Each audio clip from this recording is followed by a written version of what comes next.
Hello and welcome. मैं हूं प्रियंका संभव, आपके लिए लेकर आती हूं मेरी सिप मेरा सवाल, जहां हम आपके पोर्टफोलियोज को रिव्यू करते हैं अपने एक्सपर्ट्स के साथ और साथ ही में हम बात करते हैं कि म्यूचुअल फंड की दुनिया में क्या कुछ चल रहा है, आपकी इन्वेस्टमेंट की स्ट्रैटेजी में क्या चेंजेस की ज़रूरत है या सब कुछ जैसा चल रहा है वही सही है। लेकिन अभी तो एक बड़ी खबर जो हमें मिली है वो है मार्केट रेगुलेटर सेबी की तरफ से।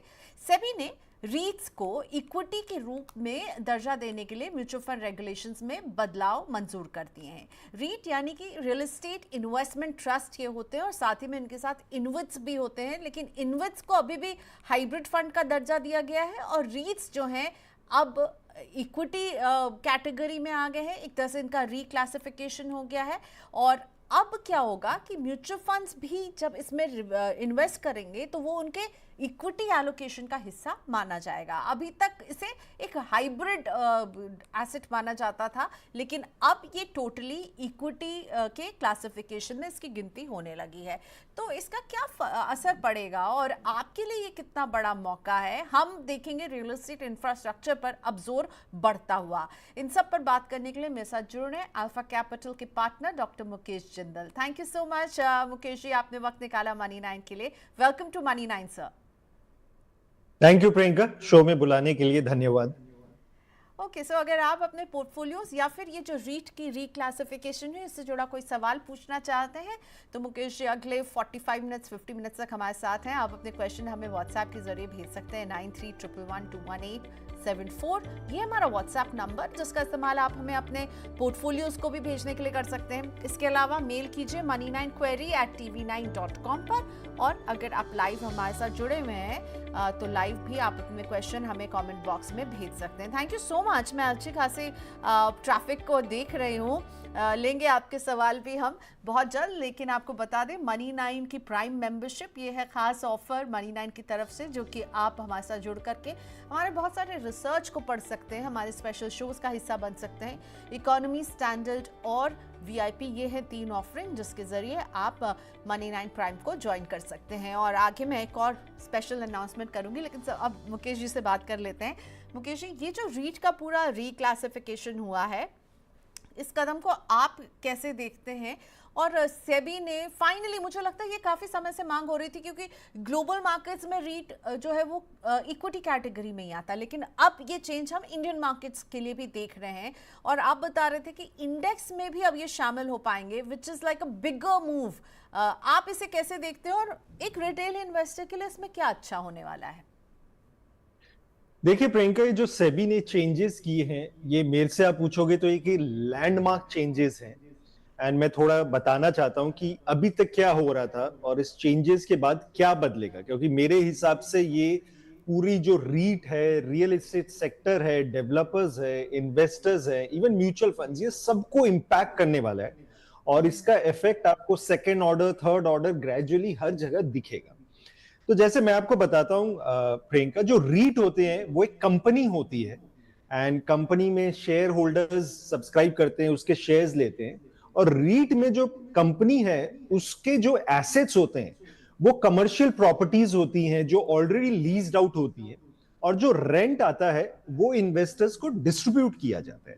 तो रीट्स बाहर बहुत पॉपुलर है। इंडिया के बाहर अगर हम देखें तो रीट्स का साइज $1.5 ट्रिलियन का है। एंड रीट्स का करने का या सेबी का जो ये रेगुलेशंस आए थे, ये इसलिए आए थे ताकि एक इन्वेस्टर को कमर्शियल प्रॉपर्टी में खुद ना करना पड़े, क्योंकि आज के दिन अगर आप कोई कमर्शियल प्रॉपर्टी में करेंगे आपको 1-2 करोड़ लग जाते। यहां पे आप रीट्स के शेयर्स ले सकते हैं 200-300 रुपए में और आपको बेनिफिट कमर्शियल प्रॉपर्टी जैसे मिलते हैं। वही लिक्विड रेंटल यील्ड, वैसा वो कॉन्सेप्ट ऑपरेट करता है। अभी तक हुआ ये था कि सेबी ने रीट को क्लासिफाई किया हुआ था हाइब्रिड में। तो इंडिया में जो हम रीट्स देखें, अभी तक 4 रीट्स आए हैं और 4 रीट्स का जो हम टोटल मार्केट कैप देखें सिर्फ 80,000 करोड़ का है। तो आप देखोगे जो इंडिया का मार्केट कैप है $4 ट्रिलियन का, उसके हिसाब से 80,000 करोड़ कुछ भी नहीं होता है। तो मेरे हिसाब से रीट्स इतने सक्सेसफुल नहीं हो पाए थे अब तक, और सक्सेसफुल नहीं होने का कारण यह था कि इंस्टीट्यूशंस पैसा नहीं डाल पा रहे थे, म्यूचुअल फंड नहीं डाल पा रहे थे, जो वेल्थ फंड्स होते हैं, सोवरिन फंड्स, वो नहीं डाल पा रहे थे, क्योंकि सेबी ने इनको कैटेगरी क्लासिफाई की थी हाइब्रिड। अब हुआ ये है, चेंज किया है, सेबी बोल रही है रीट्स को आप इक्विटी के जैसे ट्रीट करें। तो पहले जो हाइब्रिड की वजह से जो म्यूचुअल फंड कर रहे थे वो अपने हाइब्रिड फंड्स में ज्यादातर ले पाते थे, और इसलिए म्यूचुअल फंड ने सिर्फ 17,000 करोड़ अब तक रीट्स में इन्वेस्ट किया था। बट क्योंकि अब ये इक्विटी के जैसे क्वालिफाई होंगे तो इक्विटी म्यूचुअल फंड्स भी रीट्स ले पाएंगे। तो आप देखेंगे आने वाले टाइम में म्यूचुअल फंड इन्वेस्टर्स का काफी पैसा रीट में भी एलोकेट होगा, और जब वो पैसा एलोकेट होगा, ज्यादा पैसा आएगा, तो रीट एज अ कैटेगरी काफी अट्रैक्टिव बन जाएगी। मेरे को लगता है जब ज्यादा पैसा आएगा तो रीट्स नए लॉन्च होंगे और ऑप्शंस बनेंगे रीट्स का, जहां इन्वेस्टर्स डाल सकते हैं पैसा। डेवलपर्स के लिए भी अच्छी खबर है, क्योंकि जो अपने प्रोजेक्ट्स हैं वो इसमें रीट के थ्रू मोनिटाइज कर सकते हैं, लॉन्च कर सकते हैं, तो उन्हें पैसा लो कॉस्ट में मिल जाएगा। म्यूचुअल फंड इन्वेस्टर्स के लिए इसलिए अच्छा है क्योंकि वो रीट्स एक अच्छी कैटेगरी है, क्योंकि उनमें रिस्क जनरली कम रहता है, रिटर्न भी वो 12-13 दे देते हैं। तो मेरे को लगता है ये न्यूज ओवरऑल बहुत अच्छी है, पूरी मार्केट के लिए अच्छा है। रीट एज ए कैटेगरी जो है बड़ी बनेगी, जो अभी 80,000 करोड़ की, मेरे को लगता है आने वाले टाइम में ये 4-5 लाख करोड़ की कैटेगरी बन सकती है। तो ये काफी अच्छा डेवलपमेंट है सेबी के द्वारा। ओके, सो एक तरह से रियल एस्टेट सेक्टर के लिए, उनके लिए लिक्विडिटी का एक अच्छा मौका रहेगा, और इन्वेस्टर को थोड़ा डाइवर्सिफिकेशन मिलेगा कि वो रियल एस्टेट में निवेश कर पाएंगे, और म्यूचुअल फंड्स के लिए ये फायदा है कि वो भी अब इनके जरिए जो है रियल एस्टेट पे अपने एक्सपोजर को बढ़ाएंगे और वो इक्विटी के अंडर आएगा। ये तीन बातें तो मैंने समझ ली मुकेश। अब मुझे ये बताइए कि ये किस तरह के इन्वेस्टर को इसको चुनना चाहिए। आप हमेशा जब हम लोग बात करते, क्योंकि ये इक्विटी में ही होगा तो इक्विटी एक्सपोजर में ही इसकी गिनती होगी, और ऐसे में मुझे अपने इक्विटी एग्जिस्टिंग पोर्टफोलियो में इसे अगर शामिल करना है तो मुझे क्या देखना होगा? देखिए प्रियंका, आपने बहुत इंपॉर्टेंट क्वेश्चन पूछा, क्योंकि आप एक जगह हम बोल रहे हैं सेबी इसको इक्विटी की तरह ट्रीट करेगी, तो क्या इसका मतलब है ये क्या इक्विटी इन्वेस्टमेंट है? मेरे से आप पूछोगे तो इक्विटी का जनरली जो रिस्क रिटर्न होता है, ये जो रीट का होता है, वो इक्विटी जैसा नहीं होता। जनरली हम देखते हैं कि रीट जो होते हैं काफी स्टेबल होते हैं, वो गिरते कम है जब मार्केट गिरती है और चढ़ते भी कम है। लॉन्ग टर्म में इन्वेस्टर इन्हें एक्सपेक्ट कर सकता है कि 11, 12, 13% रिटर्न इससे निकल सकता है। अच्छी चीज ये होती है कि ये वोलेटिलिटी को रिड्यूस रखता है, कंट्रोल रखता है। इन्वेस्टर्स अपने पोर्टफोलियो में रीट को कैसे देखें? रीट को ऐसे देखें कि जैसे आप अगर कमर्शियल प्रॉपर्टी में कर रहे होते, उसमें ना करके आप रीट में करें, क्योंकि रीट में एक प्रोफेशनल मैनेजमेंट मिल जाता है, लिक्विडिटी मिल जाती है, थोड़े पैसे से आप एक्सपोजर मिलता है, और रेगुलर इसमें क्या होता है, डिविडेंड यील्ड आती रहती है। जैसे रेंटल आता है प्रॉपर्टी में, कमर्शियल प्रॉपर्टी में 6-7% का, इसमें भी आपको रेगुलर एवरी क्वार्टर डिविडेंड अच्छा खासा आता है 6-7% में। इसमें इंपॉर्टेंट क्या है कि आप इन्वेस्ट कब करते हो, बहुत इंपॉर्टेंट है। रीट इन्वेस्टर तब खरीदे जब वो डाउन है, क्योंकि तब यील्ड आपको अच्छी मिलेगी। एक ही आपको एक पैरामीटर देखना है कि उसमें डिविडेंड यील्ड कितना है। डिविडेंड यील्ड जब ज्यादा है, 6.5, 7, 7.5 है, तो वो अच्छा बन जाता है इन्वेस्टमेंट। अगर डिविडेंड यील्ड कम है तो वो इतनी अच्छी इन्वेस्टमेंट नहीं रहती। तो वॉच करिए, बट ये अच्छा पोर्टफोलियो में डाइवर्सिफिकेशन के लिए है। ओके, सो एक रीट को हम रीक्लासिफिकेशन उसका देख रहे हैं, और एक अच्छे डाइवर्सिफिकेशन की तरह मुकेश जी कह रहे हैं आप इसे यूज़ कर सकते हैं, लेकिन हाँ, नज़रिया लॉन्ग टर्म का रहना होगा, और ये ध्यान रखना होगा कि ये इक्विटी की तरह बहुत तेज़ी से जो है इसमें आप ऊपर उतार चढ़ाव नहीं देखने वाले हैं। अब हम बढ़ते हैं अपने पोर्टफोलियोज़ की तरफ, क्योंकि बहुत सारे क्वेश्चंस आ रहे हैं मेंबर्स, नॉन मेंबर्स और जो हमारे सब्सक्राइबर्स हैं उनके। सो उससे पहले मुकेश जी, मैं बताना चाहूँगी कि मुकेश जी ने हमारी इनविटेशन को एक्सेप्ट किया है और आपके पोर्टफोलियोज़ को एक्सक्लूसिवली रिव्यू करने वाले हैं वेडनेसडे के हमारे मनी 9 प्राइम के खास शो में। Doctor Mukesh Jindal, partner alpha capital, जो मेरे साथ आज शो में भी बने हुए हैं, वेडनेसडे को आएंगे ये एक्सक्लूसिव सेशन लेकर के, मैं और मुकेश, केवल और केवल मनी 9 प्राइम मेंबर्स के लिए। तो भेजिए अपने पोर्टफोलियोज, अगर आप चाहते हैं कि मुकेश जी ने इवैल्यूएट करके आपसे एकदम 1-to-1 बात करें। वेडनेसडे को दिन में 2 बजे मुकेश जी और मैं जुड़ेंगे मनी 9 प्राइम में। ये केवल exclusive session money 9 prime members के लिए होगा। Mukesh ji, I am so happy कि आपने वक्त निकाला। मुझे पता है दिन में आप बहुत बिजी रहते हैं, पर आपने एक वर्किंग डे में, मिड ऑफ द वीक में, एकदम मिड आफ्टरनून के ठीक बाद हमारे वक्त निकाला। Thank you Mukesh ji, I am really looking forward. Thank you Priyanka, इसमें आपने इनविटेशन दिया और आप बहुत बढ़िया काम कर रहे हैं अपने इन्वेस्टर्स के लिए, व्यूअर्स के लिए। तो मेरे को लगता है ये बहुत छोटी चीज है जो मैं कर सकता हूं। तो इन्वेस्टर्स को मैं रिकमेंड करूंगा कि इसमें डेफिनेटली आए। ओके, सो अपने आप पोर्टफोलियोज हमें भेज सकते हैं money9prime@tv9.com। नीचे वो ईमेल आईडी पे आपको नजर आ रहा है ना, वो वही money9prime@tv9.com। इस पर भेजिए अपने पोर्टफोलियोज। जितने मेंबर्स हैं हम उनके सवाल ये लेने वाले हैं। ये मेंबर्स ओनली एक्सक्लूसिव सेशन होगा वेडनेसडे को 2 बजे। अब हम पोर्टफोलियोज की तरफ बढ़ते हैं और अमित जी का पोर्टफोलियो ले रहे हैं। अमित जी को याद है या नहीं, पर मुझे याद है कि अमित जी ने हमें अपना पोर्टफोलियो फ्राइडे को भेजा था और बहुत लंबा पोर्टफोलियो था, बहुत सारी स्कीम्स थी और हम चाहते नहीं थे कि वो एकदम अचानक से हम तुरंत अपने एक्सपर्ट के सामने रखें और एक्सपर्ट कोई व्यू ढंग से नहीं दे पाए। इसलिए अमित जी के पोर्टफोलियो को मैंने बिफोर हैंड मुकेश जी के साथ शेयर भी किया है। अमित जी के पोर्टफोलियो में सबसे पहले है आदित्य बिरला सन लाइफ ELSS, जिसमें इन्होंने सिप रोक दी है और 4,40,000 यहाँ पे एक्यूमुलेट कर चुके हैं। इसके बाद शुरू होती है इनके सिप की जो लिस्ट है। ये ELSS रुक चुका है और SBI के ESG एक्सक्लूजनरी स्ट्रैटेजी फंड में 1,000 की सिप कर रहे हैं। SBI के ही मैग्नम फंड में 1,000 की सिप है। HDFC के मिड कैप में इन्होंने लमसम निवेश किया है 1,44,000 का। बेटे का पोर्टफोलियो भी शेयर किया है जिसमें पराग पारिक के फ्लेक्सी कैप में 1 लाख का लमसम है, जियो ब्लैक रॉक लिक्विड फंड में 1 लाख का लमसम है और निपॉन इंडिया के स्मॉल कैप में 2,500 रुपए की सिप कर रहे हैं। दोनों ही पोर्टफोलियो जो हैं वो अमित जी ही रन कर रहे हैं, मैनेज कर रहे हैं, निवेश कर रहे हैं और 15,000 की सिप ये और ऐड भी करना चाहते हैं।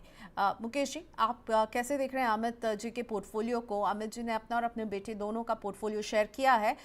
बेटे का है, बेटे के नाम पे निवेश हो रहा, पर खुद कर रहे हैं अमित जी ही, जिसमें हम लमसम का भी एक मिक्स देख रहे हैं और सिप भी है, प्लस ELSS इन्होंने आदित्य बिरला का भी स्टॉप कर दिया है। क्या कहेंगे 15,000 की एडिशनल सिप पर भी आपका व्यू? देखिए प्रियंका, अगर अमित जी का पोर्टफोलियो देखें काफी इंटरेस्टिंग है एंड इसमें इनका सबसे बड़ा जो कॉर्पस लगा हुआ वो ELSS का है। 4.4 लाख का आदित्य बिरला इन्होंने सिप स्टॉप कर दी है एंड अगर ये ओल्ड टैक्स रेजिम में है तो ELSS का बेनिफिट है, न्यू टैक्स रेजिम में बेनिफिट नहीं है। और अगर ये 3 साल अगर इनको नहीं हुआ है इन्वेस्टमेंट तो मेरा अमित जी को सजेशन होगा ये होल्ड करें एंड होल्ड करना भी पड़ेगा और जब ये 3 साल पूरा हो जाए तो इन्हें बेच सकते हैं। बट ELSS में इन्वेस्टर्स को तभी करना चाहिए जब वो ओल्ड टैक्स रेजिम में है और मेजॉरिटी ऑफ द लोग अब न्यू टैक्स रेजिम में, तो मेरे को नहीं लगता ELSS का आने वाले टाइम में इतना रेलेवेंस है। अब दूसरी इनके पोर्टफोलियो में बहुत इंटरेस्टिंग स्कीम है, इन्होंने SBI की ESG एक्सक्लूसिव स्ट्रैटेजी फंड ली है। बाकी इन्वेस्टर्स को मैं बताना चाहूंगा ESG एक कैटेगरी होती है जहां पे एनवायरमेंटल, सोशल, गवर्नेंस ऐसे फैक्टर्स को माइंड में ध्यान रखते हुए इन्वेस्टमेंट्स या स्टॉक सेलेक्ट किए जाते हैं एंड ESG में कैटेगरी में जो टोबैको कंपनीज होती हैं काफी रिस्ट्रिक्शन होती है, जो भी या कोई भी इन्वायरमेंट के अगेंस्ट है वो सब नहीं ली जाती हैं। तो ESG एक एथिकल फंड माना जाता है और कई लोग करते हैं, उनको अगर फोकस होता है कि मैं इन्वायरमेंट या ग्रीन एनर्जी उसमें इन्वेस्ट करूं, उस स्टॉक्स में करूं, तो उनके लिए फंड सूटेबल होता है। ग्लोबली ESG बहुत बड़ा है, इंडिया में नई कैटेगरी है, बहुत ज्यादा भी पॉपुलर नहीं हुई। अगर अमित जी को पसंद है, ये करना चाहते हैं तो कंटिन्यू कर सकते हैं।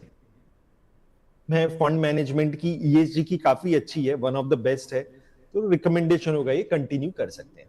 SBI, इनके पास 2 मिड कैप फंड है, SBI का मिड कैप फंड और HDFC का मिड कैप फंड है।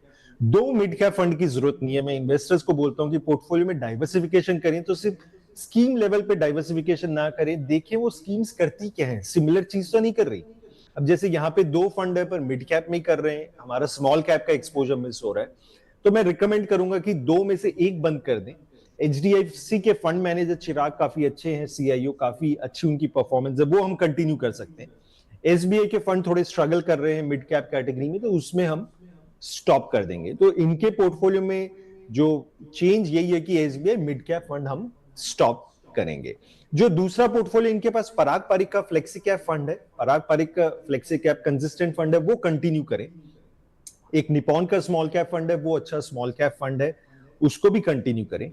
इन्होंने लमसम जियो के ब्लैक रॉक लिक्विड फंड में किया हुआ है 1 लाख। मुझे ये नहीं पता ये क्यों पैसा इन्होंने रखा हुआ है। अगर टेम्परेरी पार्किंग के लिए है तो ठीक है, अगर 3 महीना, 6 महीना, 1-2 साल का पैसा है तो कर सकते हैं।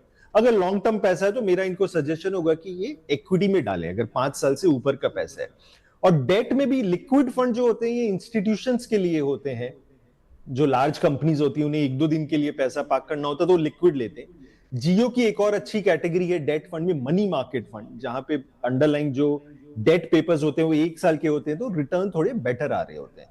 तो जियो अगर शॉर्ट टर्म में करना ही है, जियो में करना है, तो जियो का मनी मार्केट फंड आप करें, और पैसा लॉन्ग टर्म है तो इक्विटी में करें। अब इनको 15,000 की एसआईपी करनी है, मैं इनको 5 फंड ही रिकमेंड करूंगा, एंड कुछ इसमें से एग्जिस्टिंग है, जैसे एक पराग पारिक का फ्लेक्सी कैप कर रहा हूं, एक एचडीएफसी का बीएससी 500 इंडेक्स फंड कर रहा हूं जो कि लो कॉस्ट, जिसमें लार्ज मिड स्मॉल सारे आ जाते हैं। इनके पास एचडीएफसी मिड कैप में, उसमें कंटिन्यू करें। निपॉन का स्मॉल कैप है, वो भी कंटिन्यू करें। और एक मैं एडलवाइस का gold and silver index fund add करना चाह रहा हूं। गोल्ड एंड सिल्वर इसलिए कर रहा हूं ताकि पोर्टफोलियो में स्टेबिलिटी बनी रहे, और गोल्ड एंड सिल्वर क्योंकि de dollarisation as a theme strong चल रही है, सिल्वर का भी काफी डिमांड है, तो वो थोड़ा पोर्टफोलियो में स्टेबिलिटी लाएगा। तो 5 स्कीम में बराबर इन्वेस्ट करें, 2 इसमें से आपके पास एग्जिस्टिंग है, उसमें चलने दीजिए, और एसबीआई मिड कैप को आप स्टॉप करिए। तो थोड़े बहुत चेंजेस हैं, एंड मेरे को लगता है लॉन्ग टर्म में ये आपके लिए अच्छा रिटर्न निकालेगा। ओके, सो ग्रेट आमिर जी, बहुत ही डिटेल में आपको बताया है मुकेश सर ने क्या करना है।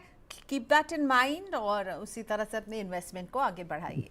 नेक्स्ट क्वेश्चन राजकुमार जी का, मैं यूट्यूब से लाइव क्वेश्चन पिक कर रही हूँ। 20,000 की सिप कर रहे हैं राजकुमार, 5-5 हज़ार का स्प्लिट किया है हर स्कीम में इन्होंने।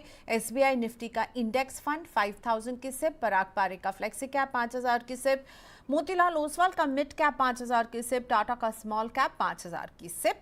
15 साल का नजरिया रखते हैं तो हम देख रहे हैं एक है इनके पास पैसिव फंड जो कि है एसबीआई का निफ्टी इंडेक्स फंड, उसके अलावा इनके पास फ्लेक्सी कैप है पराग पारिक, मोतीलाल ओसवाल का मिड कैप है और टाटा का स्मॉल कैप है। कैसा लग रहा है आपको राजकुमार जी का पोर्टफोलियो मुकेश सर?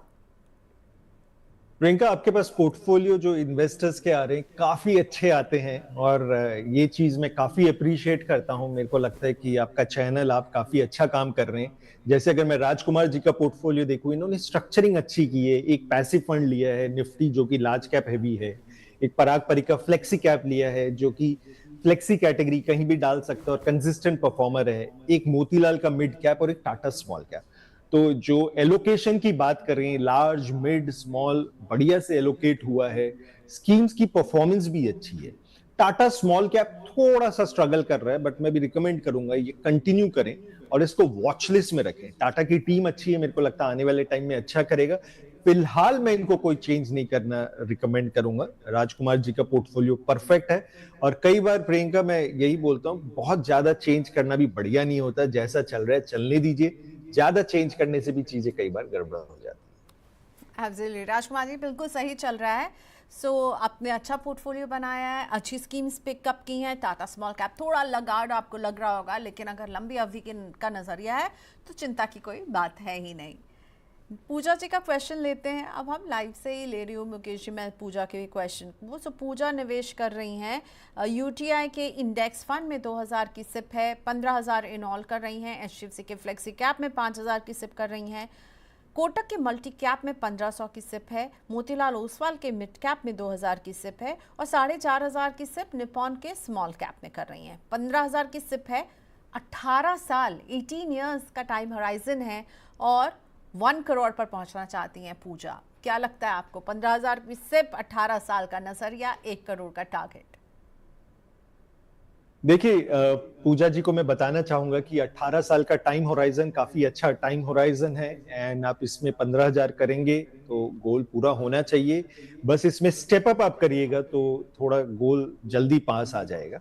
अब अगर मैं फंड्स की बात करूं तो फंड्स आपने अच्छे लिए हैं, UTI Nifty India index fund, HDFC flexi cap, Kotak multi cap, Nippon mid cap, और आपने सॉरी मोतीलाल मिड कैप और निपॉन का स्मॉल कैप, ये सारे फंड अच्छे फंड हैं। इसमें एक मेरे को थोड़ी सी प्रॉब्लम ये लग रही है कि एलोकेशन स्कीम्स में बराबर नहीं है, एंड जैसे मिड कैप में आपने कम किया है, एचडीएफसी फ्लेक्सी कैप और निपॉन स्मॉल कैप में ज्यादा किया है, तो जिसकी वजह से आपका पोर्टफोलियो इस समय काफी ज्यादा लार्ज कैप हैवी है। मिड कैप में मेरे को लगता है थोड़ा कम है। तो मेरा सजेशन ये होगा कि आप पांचों में बराबर कर दीजिए। एक मिड कैप फंड में बराबर आ जाएगा, स्मॉल कैप में भी आ जाएगा, और फ्लेक्सी कैप में भी थोड़ा आपके पास फ्लेक्सी कैप के थ्रू भी मिड कैप स्मॉल कैप में एक्सपोजर आ जाएगा, वैसे कोटक मल्टी कैप से आ जाएगा। तो इस समय जो मेरे को लग रहा है कि एलोकेशन ज्यादा है निपॉन स्मॉल कैप में एज अ सिंगल फंड ज्यादा है, वैसे एचडीएफसी फ्लेक्सी कैप में एज अ सिंगल फंड ज्यादा है। स्कीम्स अच्छी हैं, थोड़ा सा एलोकेशन बराबर कर दीजिए तो पोर्टफोलियो बेटर हो जाएगा। बस इतना ही सजेशन है। Okay, let's move on to our next portfolio. Sumit Mundik ji का है और सुमित जो है इनकी एज है 34, आईटी क्षेत्र से जुड़े हुए हैं, पुणे में काम करते हैं। इन्होंने बहुत अच्छा बताया कि केवल अपनी जो कमाई है उसका 80% जो है वो इन्वेस्ट कर रहे हैं। Very nice. इन्वेस्टमेंट का नज़रिया 16 इयर्स का रखते हैं। 10 करोड़ पर पहुंचना है जब तक ये 50 साल के हो जाएंगे। और इन्वेस्टमेंट का अमाउंट भी देखने लायक है सर, ये ऑलमोस्ट लाइक 1,60,000 के आसपास की सिप कर रहे हैं हर महीने। प्लस सुकन्या समृद्धि योजना में भी निवेश है अपनी बिटिया के लिए, और ईपीएफ कंट्रीब्यूशन भी इनका जो है अच्छा खासा जो है वो 25,000 रुपये का जाता है। अब पोर्टफोलियो पर आ जाते हैं। पराग पारिक का फ्लेक्सी कैप 25,000 की सिप, एचडीएफसी का फ्लेक्सी कैप 25,000 की सिप।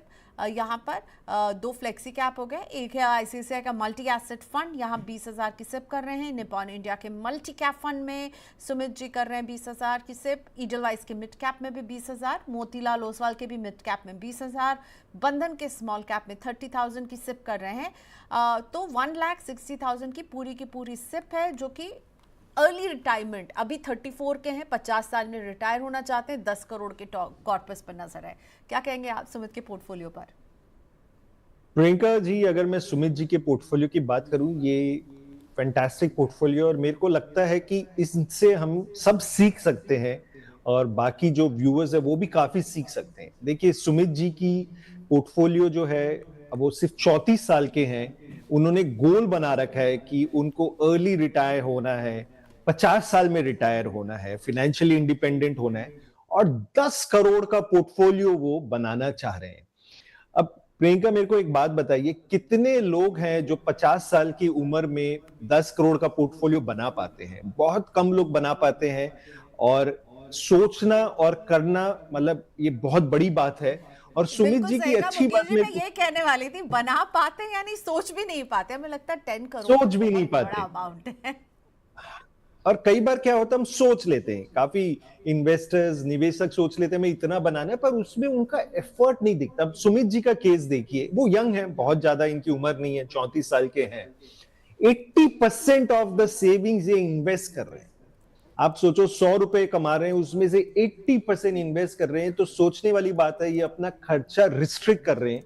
क्योंकि आजकल के जमाने में जो एक आदमी होता है, उसके पास इतने एवेन्यूज है खर्चा करने के।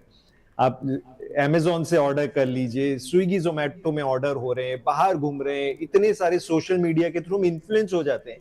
सेविंग परसेंटेज इंडिया का गिरता जा रहा है। इनफैक्ट जनरली हमारा saving percentage as a country is around 24%, और वो कम होता जा रहा है। बट सुमित जी का 80% है, तो कहने का मतलब क्या है, शुरू में अपने आप को थोड़ा सा स्ट्रेस कर रहे हैं, खर्चे कंट्रोल कर पा रहे हैं, ताकि एक अच्छा बेस बन जाए। और जब बेस जल्दी बन जाता है प्रियंका, तो कंपाउंड बहुत जल्दी होता है। तो ये बहुत अच्छी बात है सुमित जी, इसके लिए मैं आपको बधाई देना चाहूंगा। और मैं पर्सनली भी इस चीज से आपके थ्रू सीखना चाहूंगा कि सेविंग परसेंटेज अगर अच्छा हो तो अर्ली रिटायरमेंट बहुत पॉसिबल है। अब आपके, अगर मैं फाइनेंशियल प्लानिंग के ऊपर आऊं, तो आपने बोला आपका गोल 10 करोड़ का है। मैंने थोड़ी सी कैलकुलेशन करके देखी। मैंने ये करके देखा कि आपके पास लगभग अभी 19 लाख इकट्ठे हुए होंगे, क्योंकि आप 2024 से इन्वेस्ट कर रहे हैं। और मैं ये मान के चलूं कि आपकी एसआईपी जो 1.6 लाख आप कर रहे हैं, और इसमें 14% का रिटर्न आ जाता है अगले 16 साल, तो एक कॉर्पस लगभग 12 करोड़ का बन जाता है। 12 करोड़ काफी अच्छा कॉर्पस है, आपके 10 करोड़ से टारगेट से ऊपर होगा। और अगर इसमें आप स्टेप अप एसआईपी कर लें, तो ये कॉर्पस और काफी ज्यादा बड़ा बन जाएगा। तो एक आप स्टेप अप एसआईपी करें और आपके गोल डेफिनेटली पूरे होते हैं। अब मैं आपकी स्कीम्स के पोर्टफोलियो में आता हूं, तो आपने जो स्कीम सेलेक्ट की है वो लगभग 7 स्कीम सेलेक्ट की हैं। Parag Parikh flexi cap, HDFC flexi cap, ICIC का मल्टी एसेट फंड लिया है, निपॉन मल्टी कैप, एडलवाइज का मिड कैप, मोतीलाल का mid cap, Bandhan small cap. आपके पास स्कीम्स सारी अच्छी हैं, स्कीम्स की परफॉर्मेंस में कोई प्रॉब्लम नहीं है। एक मेरे को लगता है 7 स्कीम्स की जरूरत नहीं है, स्पेशली 2-2 मिड कैप फंड्स की जरूरत नहीं है। तो हम मिड कैप फंड के पोर्टफोलियो को कंसोलिडेट कर सकते हैं, रिड्यूस कर सकते हैं। तो एडलवाइज के मिड कैप फंड को मैं रिकमेंड करूंगा आप उसे स्टॉप कर दीजिए और सिर्फ मोतीलाल में आप एसआईपी कर सकते हैं। वैसे निपॉन का मल्टी कैप फंड आपको मेरे को नहीं लगता जरूरत है, क्योंकि आपके पास ऑलरेडी पराग पारिक और एचडीएफसी फ्लेक्सी कैप है, आईसीआईसी का मल्टी है, तो इतनी जरूरत नहीं है। तो निपॉन का मल्टी कैप भी आप बंद कर देंगे तो आपके पास सिर्फ 5 फंड रह जाएंगे, और 5 फंड में आप बराबर के अमाउंट की एसआईपी कर दीजिए। तो 5 फंड आपको अच्छा डाइवर्सिफिकेशन देंगे, लार्ज मिड स्मॉल फ्लेक्सी सब जगह एलोकेशन अच्छा हो जाएगा, और मेरे को लगता है कि आपके गोल बहुत इजीली पूरे हो जाएंगे और रिटायर आप जल्दी कर लेंगे। Great Sumit ji, best of luck. हम भी चाहते हैं कि आप वैसा ही जैसा चाह रहे हैं वैसा ही हो, और इसमें सबसे बड़ा रोल आप ही का है। आप जिस तरह से आपने बताया ना कि आप अपनी 80% ऑफ द कमाई जो है आप इन सब में लगा रहे हैं, और मैंने देखा आपने सुकन्या समृद्धि योजना में भी बिटिया के नाम पर अलग से निवेश आप कर रहे हैं, विच इज़ वेरी गुड। बहुत अच्छी प्लानिंग है सुमित जी। बस एक डिडक्शन जो है, एक स्कीम कम करने के लिए मुकेश जी कह रहे हैं, और स्टेप अप यानी हर साल थोड़ा थोड़ा बढ़ाते भी रहिएगा, और बढ़िया पोर्टफोलियो, बढ़िया निवेश करने का तरीका सुमित जी, हमारी तरफ से शुभकामनाएं आपको। अब सुमित जी थे पुणे से, एक और पुणेआइट से ही बात करने वाले हैं हम। विकास अग्रवाल हमारे साथ फोन लाइन पर जुड़ गए हैं, वो भी पुणे से और आईटी कंपनी में ही काम करते हैं। विकास जी, बहुत स्वागत है मनी 9 में। मेरी आवाज आ रही है आपको? यस संभव madam, thank you so much. कैसे हैं आप सर? आई एम बहुत अच्छा हूँ ma'am, and thank you so much आपने कंसीडर किया मेरा प्रोफाइल। ओके, बिल्कुल करना ही था, क्योंकि मुझे बहुत अच्छा लगा आपने अपना इन्वेस्टमेंट किया है और आपने अपनी वाइफ का पोर्टफोलियो शेयर किया, और आप अपनी मदर के नाम से निवेश भी करना चाहते हैं। तो आपका और आपकी वाइफ का जो निवेश है वो मुझे बताइएगा विकास। आप कर रहे हैं वाइफ के नाम पर इन्वेस्टमेंट, या फिर वाइफ कर रही है अपने पैसों से इन्वेस्टमेंट? नहीं, कैसा है, वाइफ का पैसा मतलब वो ट्यूशन लेती है, तो उनका पैसा नहीं लग रहा, मैं अपनी सैलरी के थ्रू करवाऊं, और उनको इन्वेस्टमेंट के बारे में जीरो नॉलेज है। Okay, but you are helping her out, आप उनकी मदद कर रहे हैं? यस जी, वो पूरी तरह से मेरे पे डिपेंडेंट है, और वो पूरा भरोसा करती है मुझ पे। ग्रेट, भरोसा कायम रखिएगा, ठीक है, ये बड़ी बात होती है।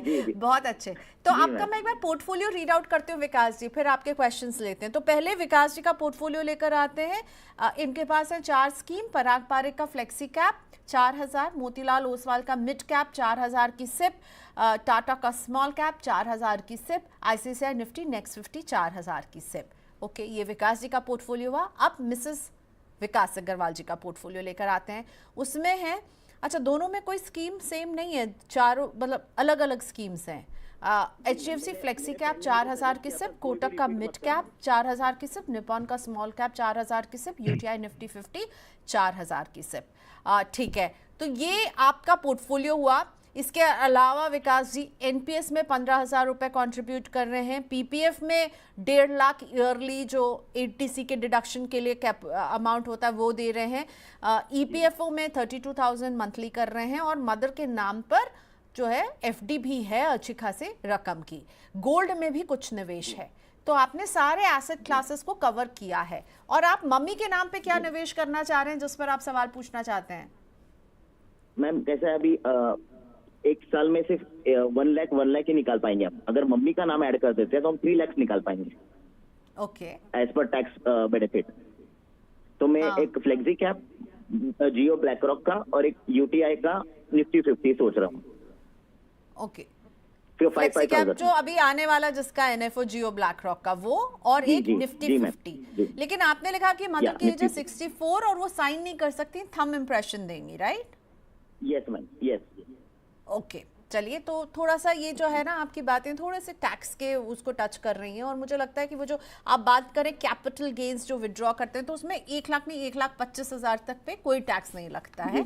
तो ओके, मुकेश जी आपने सुना टैक्स बचाने का भी एक लक्ष्य है यहाँ पर, और माता जी के नाम से भी एक निवेश शुरू करने का इरादा रखते हैं विकास जी। आपने सुनी इनकी प्लानिंग। पोर्टफोलियो तो मुझे इस लिहाज से अच्छा लग रहा है, देखिए इक्विटी में निवेश है, वाइफ का पोर्टफोलियो अलग है, वो अपने ट्यूशन से वहाँ निवेश करेंगे, अपने सैलरी से अपने पोर्टफोलियो में निवेश कर रहे हैं, प्लस एफडी है, पीपीएफ है, ईपीएफ है, सब कुछ जो है एक वेल डाइवर्सिफाइड मुझे लग रहा है इनका पूरा इन्वेस्टमेंट का प्लान लग रहा है। आपके कमेंट्स बहुत इंपॉर्टेंट हो जाते हैं मुकेश सर, आपको कैसा लग रहा है और आपने सुनी इनकी बात। इनफैक्ट विकास हमारे साथ फोन लाइन पर हैं, अगर आप मुकेश जी कुछ पूछना चाहें उनसे। थैंक यू विकास जी, आपने डिटेल में काफी बताया सारा पोर्टफोलियो। मैं थोड़ा सा इसमें कमेंट्स देना चाहूंगा। आपने वैसे तो अच्छी प्लानिंग की है और काफी अच्छा लग रहा है कि आपने अपने वाइफ की भी इन्वेस्टमेंट्स किए हैं और मदर की भी की है। और उसमें एक दो पॉइंट्स ये हैं, जैसे वाइफ का आपने बताया कि वो आप पे ट्रस्ट करती हैं और आप ही उनके बिहाफ में करते हैं। बहुत बढ़िया, अच्छी बात है। एंड इसमें एक और चीज मैं रिक्वेस्ट करना चाहूंगा विकास जी, क्योंकि इन्वेस्टमेंट्स का बहुत इंपॉर्टेंट पॉइंट आ जाता है कि हम सक्सेशन की भी तैयारी करें। सक्सेशन एक स्मूथ टॉपिक नहीं होता, इजी टॉपिक नहीं होता, बट ये भी एक फैक्ट है कि हमारे बाद हमारे स्पाउस, वाइफ और फिर बच्चे पोर्टफोलियो मैनेज करते हैं at some point of time. तो बहुत जरूरी हो जाता है कि उन्हें भी हम ट्रेन करें। तो आप विकास जी, जब भी आपको महीने में या 2-3 महीने में टाइम मिले तो आप अपनी वाइफ के साथ भी पोर्टफोलियो डिस्कस करें और उन्हें एजुकेट करें इन्वेस्टमेंट्स के बारे में, क्योंकि आने वाले टाइम में उन्हें भी ये पोर्टफोलियो मैनेज करना होगा। उनको एक ये है उनके नाम पे क्या क्या है, बट वो ज्यादा इंटरेस्ट नहीं लेती। नो वरीज, पता है ये भी ये आपने कहा ना, ये भी आपकी जिम्मेदारी होगी कि उनको इंटरेस्ट लेना पड़ेगा, क्योंकि यू नो आई थिंक ये एक तो बहुत अच्छा है कि आप उनका इन्वेस्टमेंट अलग रख रहे हो, विच इज रियली कमेंडेबल, ठीक है। और आपको ना उनको थोड़ा सा पुश करना होगा मुझे लगता है, क्योंकि मैं देखती हूँ मेरे भी घर में जो महिलाएं थी मेरे पहले की जनरेशन की, वो थोड़ा सा इंटरेस्ट नहीं लेती थी। पर कभी कभी जिंदगी में कुछ ऐसे लम्हे आते हैं कि फिर जब जबरदस्ती सर पर आती है ना तो बड़ी दिक्कत हो जाती है। तो आप बहुत अच्छा काम कर रहे हैं और मुकेश जी बस यही चाह रहे हैं कि आप मिसेस अग्रवाल का इन्वॉल्वमेंट बढ़े। हाँ, मैम मैंने एक चीज और बताना चाहूंगा। मैंने 1 करोड़ 10 लाख का टर्म प्लान भी लिया है, इनकेस अगर मुझे कुछ हो जाए तो फैमिली के लिए एक सपोर्ट रहे। क्या बात है, बहुत अच्छे विकास जी। मैं कह ही रही थी कि मुझे आपका जो पूरा इन्वेस्टमेंट का प्लान है वो बहुत अच्छा लग रहा है। इक्विटी नजर आ रहा है, वाइफ के लिए अलग से प्लानिंग है, खुद के लिए अलग से प्लानिंग है, और प्लस आपने ये टर्म प्लान की बात कह के मेरा दिल ही जीत लिया। क्योंकि अक्सर क्या होता है ना, लोग सिर्फ बात करते हैं रिटर्न कहाँ से मिलेगा, रिटर्न वहाँ मिलेगा, यहाँ इन्वेस्ट कर दो, सोना खरीद लो, ये कर लो, वो कर लो, पर टर्म प्लान को इग्नोर कर देते हैं। वेरी नाइस विकास जी, बहुत अच्छे। बिल्कुल विकास जी ने मेरा दिल जीत लिया है। नहीं, बिल्कुल टर्म प्लान भी जरूरी है और इन्वेस्टमेंट्स के साथ इंश्योरेंस प्लानिंग बहुत इंपॉर्टेंट हो जाती है। अब अगर हम विकास जी के पोर्टफोलियो के ऊपर आए तो अगर इनका हम पहले पोर्टफोलियो देखें तो इन्होंने पराग पारिक फ्लेक्सी कैप लिया हुआ है, एक मोतीलाल का मिड कैप, एक टाटा स्मॉल कैप और आईसीसी निफ्टी नेक्स्ट 50 लिया हुआ है। पराग पारिक, मोतीलाल, टाटा स्मॉल कैप ये बेहतरीन फंड है। आईसीसी निफ्टी नेक्स्ट 50 थोड़ा एग्रेसिव फंड है।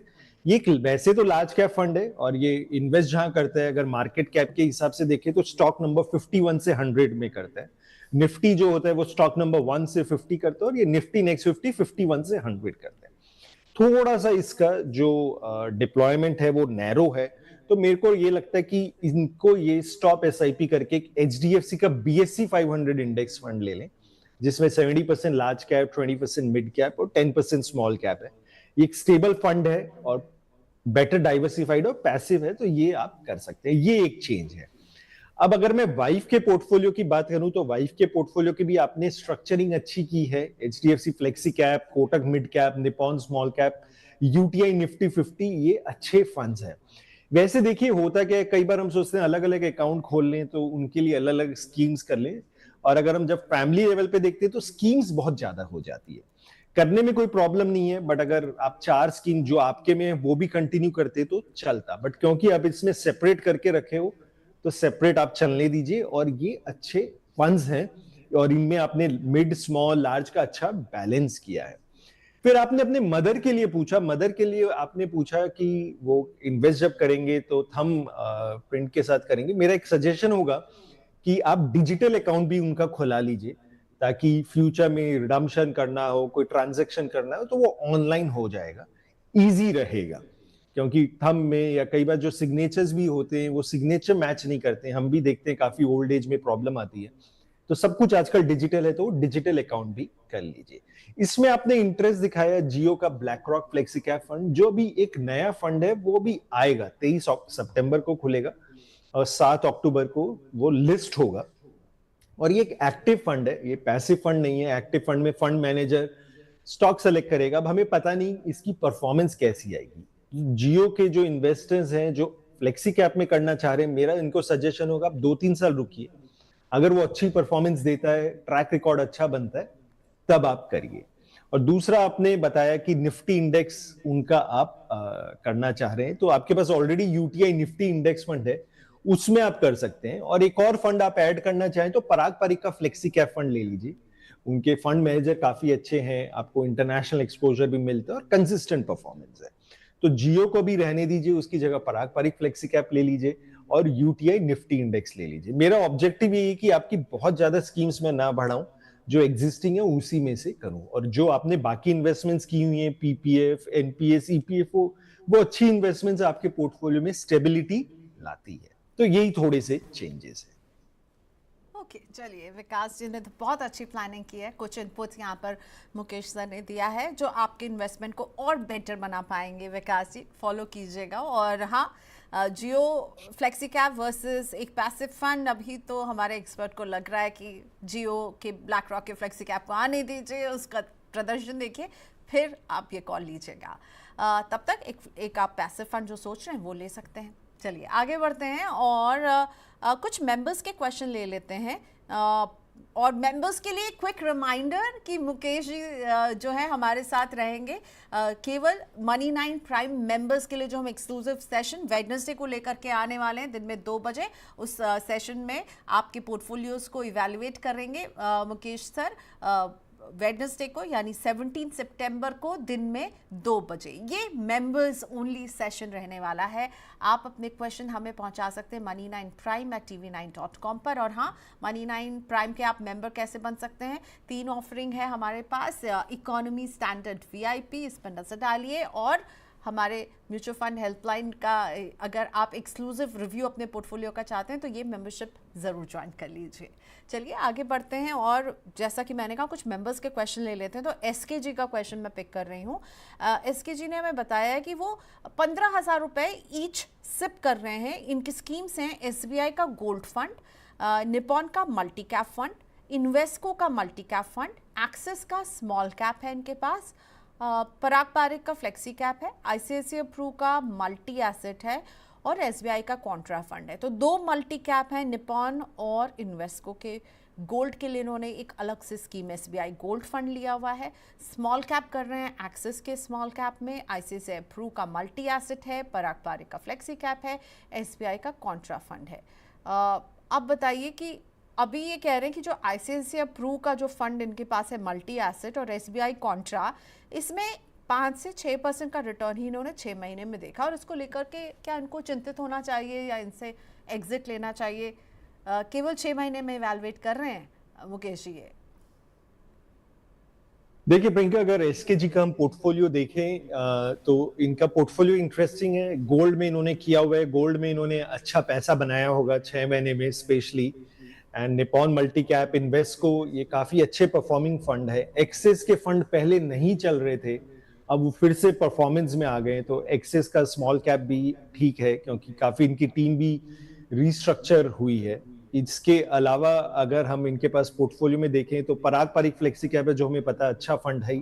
एक आईसीआईसीआई का प्रू मल्टी एसेट फंड है और एक इनके पास एसबीआई का कॉन्ट्रा फंड है। देखिए मल्टी एसेट फंड में जो होता है वो बाकी फंड के सिमिलर नहीं है। इसमें इक्विटी भी होता है, डेट भी होते हैं, गोल्ड भी होता है, कई बार रीट्स भी होते हैं। तो एक ये हाइब्रिड फंड है। एंड तो हाइब्रिड अगर आप इसका कंपैरिजन एसकेजी कर रहे हैं, अगर आप इक्विटी फंड से करेंगे तो शायद आपको डिसअपॉइंटमेंट मिलेगी। विद इन हाइब्रिड फंड ये आईसीआईसीआई मल्टी एसेट एक अच्छा फंड है। इसमें लगभग 50-60% इक्विटी है, कुछ डेट है, लगभग 10 के आसपास गोल्ड सिल्वर में भी है, थोड़ा रीट में भी है। तो as a multi asset fund अगर आपको लगता है 12-13% स्टेबिलिटी के हिसाब से तो आपको अच्छा दिखेगा। जब मार्केट डाउन होती तो आपने देखा होगा ये अच्छा कर रहा होगा। SBI Contra fund under perform कर रहा है इस समय। एसबीआई के ज्यादातर फंड अंडर परफॉर्म कर रहे हैं। ऐसा नहीं कि फंड मैनेजर में कोई प्रॉब्लम है, फंड मैनेजमेंट टीम उनकी वही है, अच्छी है। कई बार होता है कि उनके स्टाइल होते हैं, है ना, कोई वो स्टाइल जो होती है, क्वालिटी स्टॉक्स पिक कर रहे होते हैं या सेक्टर स्टॉक्स ऐसे ले रहे होते हैं जो अभी चले नहीं है, शायद आने वाले टाइम में चलेंगे। तो मेरा सजेशन ये होगा कि एसबीआई कॉन्ट्रा को आप वॉच लिस्ट में रखें।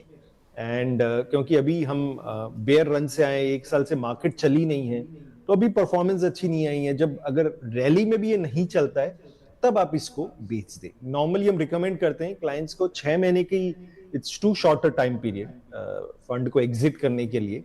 आपको उसको 2 साल का टाइम देना चाहिए। और नॉर्मली हम रूल ये बनाते हैं, जब 1 साल अंडर परफॉर्म करते हैं तो आप फ्रेश ना डालें, उसके बाद बंद कर दें।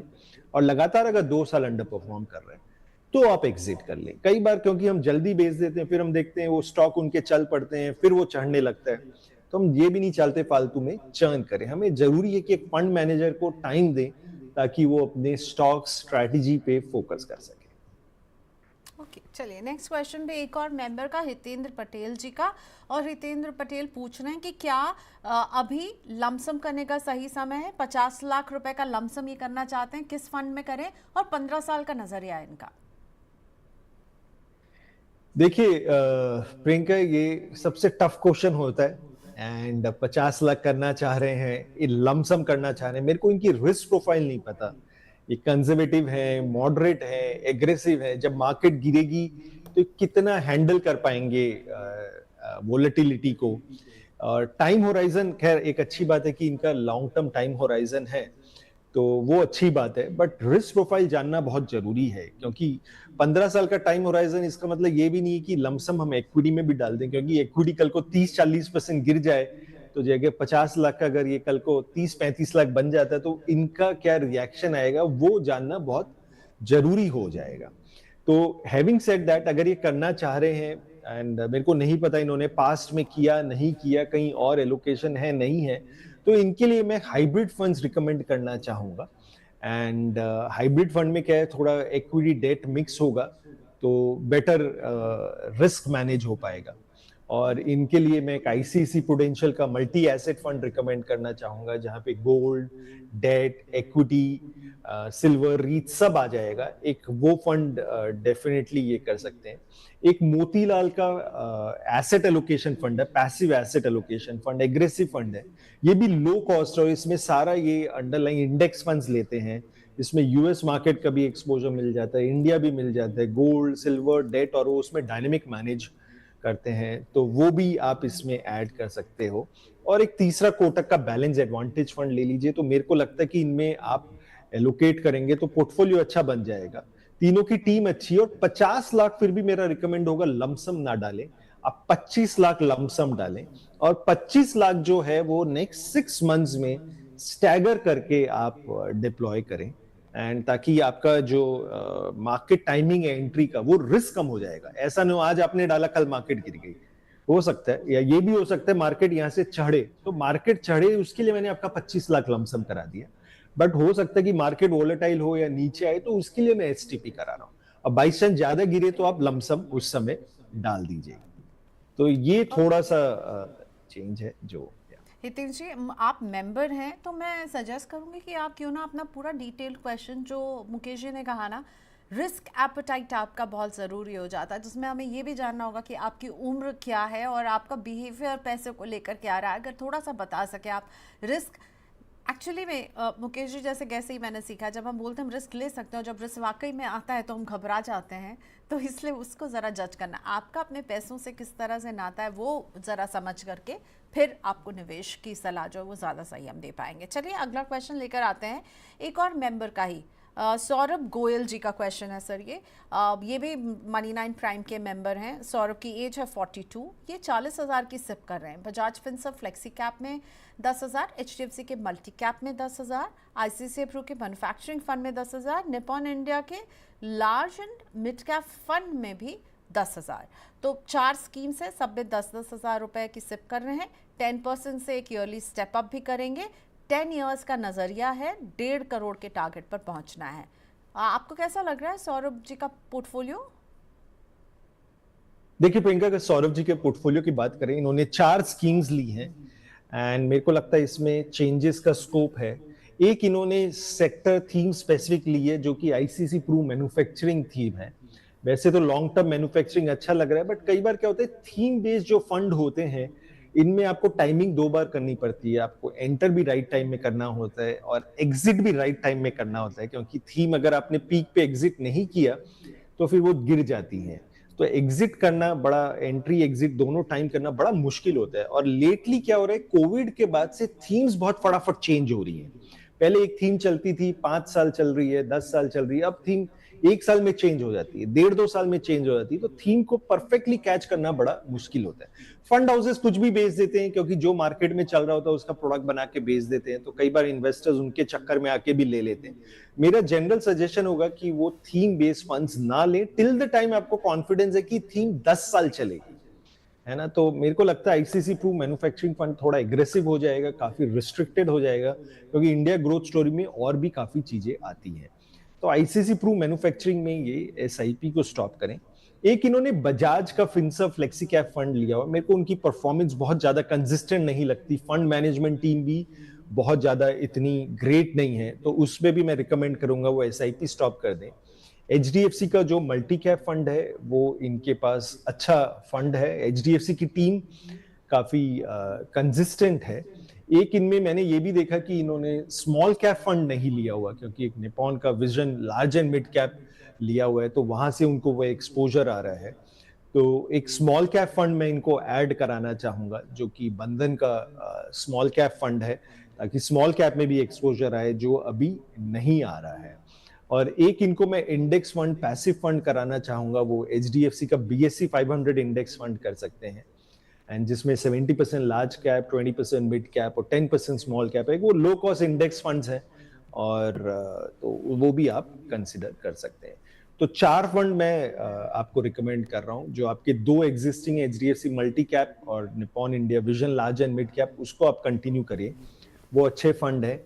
एक मैंने स्मॉल कैप ऐड किया है, बंधन स्मॉल कैप, और एक पैसिव फंड जो ब्रॉडर है with large cap heavy HDFC BSc 500 index fund, वो ऐड किया। तो ये थोड़े से चेंजेस हैं, बाकी सही है सौरभ जी। ओके, चलिए अब रविंद्र सिंह जी का पोर्टफोलियो लेते हैं। रविंद्र जी ने हमें मेल के जरिए रीच आउट किया था। रविंद्र जी की एज है 54, देहरादून में रहते हैं और पेंशनर हैं। 7 स्कीम्स होल्ड करते हैं और इन ऑल 30,000 की सिप है। पराग पारी के फ्लेक्सी कैप में 6,000, बंधन के मल्टी एसेट फंड में 4,000, एसबीआई के कॉन्ट्रा फंड में 4,000, आईसीआईसीआई का लार्ज कैप 6,000, ईडलवाइज का मिड कैप 4,000, पॉन्ट का स्मॉल कैप 3,000, मोतीलाल ओसवाल का स्मॉल कैप 3,000। अब ये जो है 30,000 की सिप है। टारगेट है इनका 2.5 करोड़, जो ये 15 साल में पहुंचना चाहते हैं, और हर साल कह रहे हैं कि ये 5% का एक एनुअल स्टेप अप भी करेंगे। तो पोर्टफोलियो में क्या कुछ चेंज करना चाहिए? और Kotak large and mid cap में सिप कैंसिल की है, बट पैसे नहीं निकाले हैं, वहीं पर पैसे अभी जमा हैं। तो आपको क्या लगता है, ये जो इनकी पूरी प्लानिंग है कैसी दिख रही है? देखिए प्रियंका, अगर रविंदर जी का पोर्टफोलियो की बात करें, इनका करंट पोर्टफोलियो 4.5 लाख का है, एंड इनकी एसआईपी 30,000 की चल रही है, और ये स्टेप अप की भी बात कर रहे हैं 5% की। तो मैंने बैक टेस्टिंग कैलकुलेशन करके देखा, तो मेरे को लगता है 15 साल बाद पोर्टफोलियो अगर 14% का रिटर्न देता है तो लगभग 2.7 करोड़ का हो जाता है, 2,70,00,000 का हो जाता है, जो इनके टारगेट से ऊपर है। इनका टारगेट 2.5 करोड़ का है, तो मेरे को लगता है टारगेट बड़ी इजीली अचीव कर लेंगे। अब इनके अगर मैं स्कीम्स के ऊपर आऊं, तो इन्होंने 7 स्कीम्स ले रखी हैं। 7 स्कीम्स की जरूरत नहीं है, वैसे फंड्स अच्छे हैं, बट इसमें मैं थोड़े चेंजेस करना चाहूंगा, क्योंकि इन्होंने 2 स्मॉल कैप फंड लिए हुए हैं, एक मोतीलाल स्मॉल कैप, एक क्वांट का स्मॉल कैप। क्वांट के फंड्स इस समय अंडर परफॉर्म कर रहे हैं, तो मैं क्वांट के स्मॉल कैप को बंद करना चाहूंगा।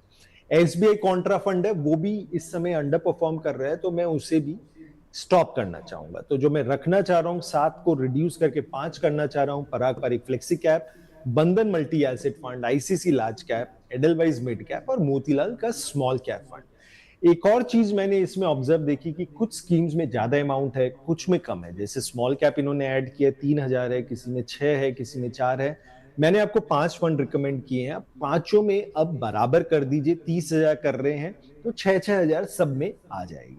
तो पोर्टफोलियो को मैं थोड़ा छोटा कर रहा हूं, सिंप्लीफाई कर रहा हूं, ताकि आप इजीली मैनेज कर सके और इन्वेस्ट कर सके। ओके, चलिए अगला क्वेश्चन लेकर आते हैं।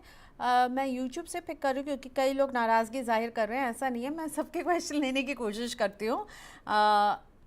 एडुस्पायर ये हैंडल का नाम है, इनका पोर्टफोलियो कुछ इस तरह से है।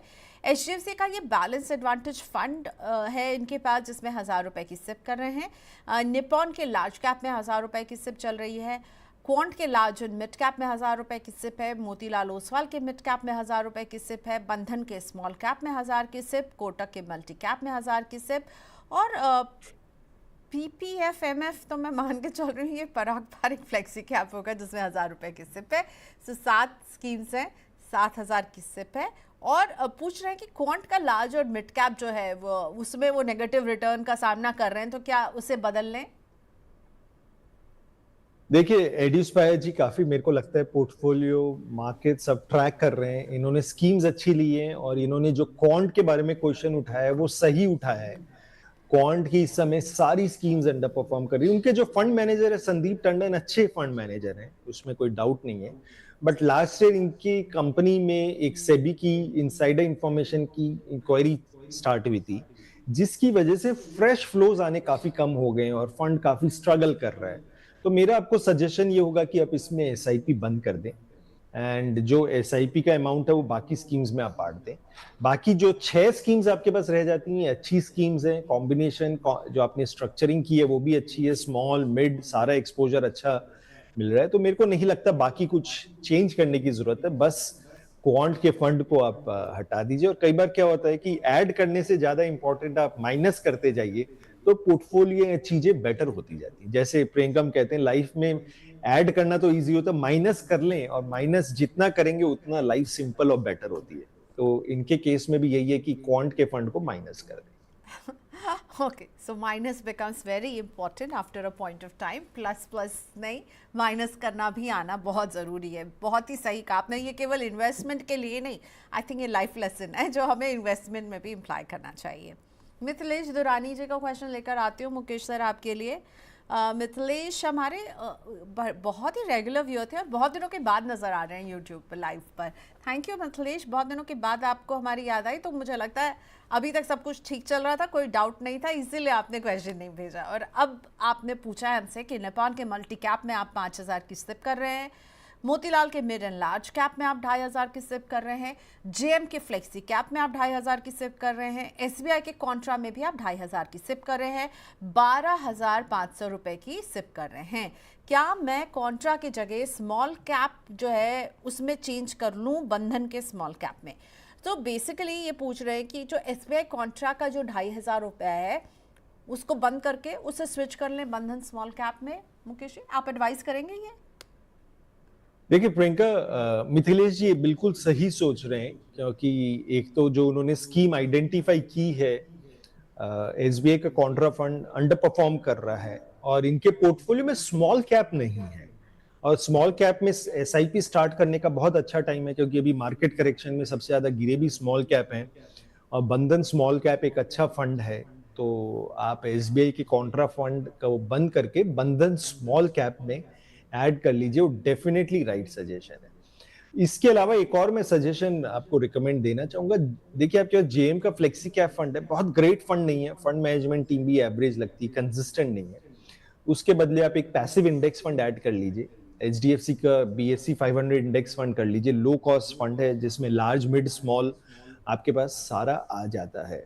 और एक और चीज मैंने मिथिलेश जी आपके पोर्टफोलियो में ऑब्जर्व किया कि आपने एक फंड में जो कि निपॉन का मल्टी कैप है उसमें एलोकेशन ज्यादा किया हुआ है, बाकी फंड्स में कम किया हुआ है। तो होता क्या है, एज अ वेटेज आपका पोर्टफोलियो जो है स्मॉल कैप में काफी कम हो जाएगा।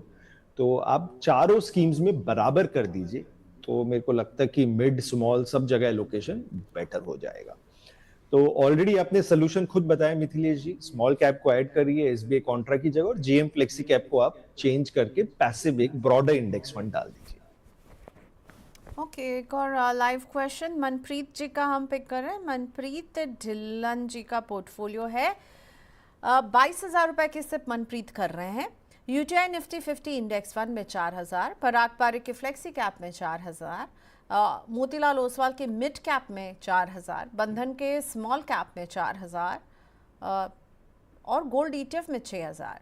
तो आपने टाइम फ्रेम नहीं बताया है इसमें, लेकिन लिखा है कि आप 3 करोड़ अचीव करना चाहते हैं, 22,000 की सिप कर रहे हैं और 3 करोड़ पर नज़र है।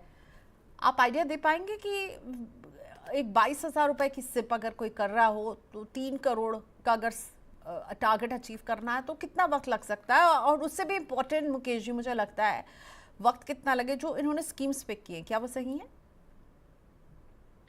देखिए प्रियंका, फिलहाल तो मैं कैलकुलेट नहीं कर पा रहा कि ये कितने साल में इनका गोल पूरा हो पाएगा। एंड अगर स्कीम के कॉम्पोजिशन की बात करूं तो इन्होंने काफी अच्छा पोर्टफोलियो बनाया है। एंड यूटीआई निफ्टी 50 इंडेक्स लिया है, पराग पारिक फ्लेक्सी कैप लिया है, मोतीलाल का मिड कैप लिया है, बंधन स्मॉल कैप लिया है, एंड गोल्ड को भी इन्होंने अच्छा खासा ऐड किया है। तो पोर्टफोलियो वेरी वेल डाइवर्सिफाइड है, मिड स्मॉल, आपका लार्ज, फ्लेक्सी है और गोल्ड भी है। तो मेरे को लगता है स्ट्रक्चरिंग अच्छी है।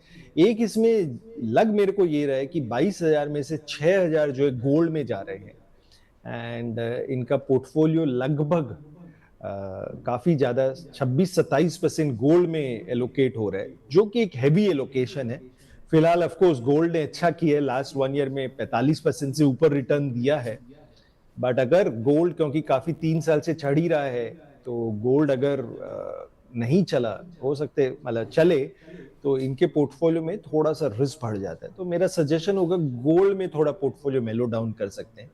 जितनी भी स्कीम्स है उसमें बराबर आप कर देंगे तो गोल्ड में ऑटोमेटिक कम होके इक्विटी में अपने आप बढ़ जाएगा। यही थोड़े से सजेशन से मनप्रीत जी का, बाकी सब बढ़िया लग रहा है। Okay, alright. So Manpreet ji के इस पोर्टफोलियो के साथ आज के शो को यहीं रैप अप करते हैं। Mukesh ji, thank you so much. और रिमाइंडर लगा लीजिएगा मुकेश, वेडनेसडे को 2 बजे दिन में आपको मुझे फिर से मिलना है मनी 9 प्राइम के मेंबर्स के लिए, तो रिमाइंडर सेट कर लीजिएगा। Definitely Priyanka, I am looking forward and viewers के क्वेश्चन लेंगे उस दिन। ओके, सो 17 सितंबर वेडनेसडे दोपहर 2 बजे मुकेश सर ने प्रॉमिस किया है आपके हमारे मनी 9 मेंबर्स के पोर्टफोलियोज को रिव्यू करेंगे। All right, bye bye Mukesh sir, have a nice evening. आज के शो को यहीं हम भी वाइंड अप कर रहे हैं। मुकेश जी को बाय बाय कहने के साथ आप हमें अपने क्वेश्चंस भेज सकते हैं व्हाट्सएप के जरिए 9311211874। ये है हमारा व्हाट्सएप नंबर। ईमेल करने में ज़्यादा कंफर्टेबल है तो money9query@tv9.com पर ईमेल कीजिए। इसी के साथ धन्यवाद हमारे साथ जुड़ने के लिए। देखते रहिए मनी 9। Bye bye.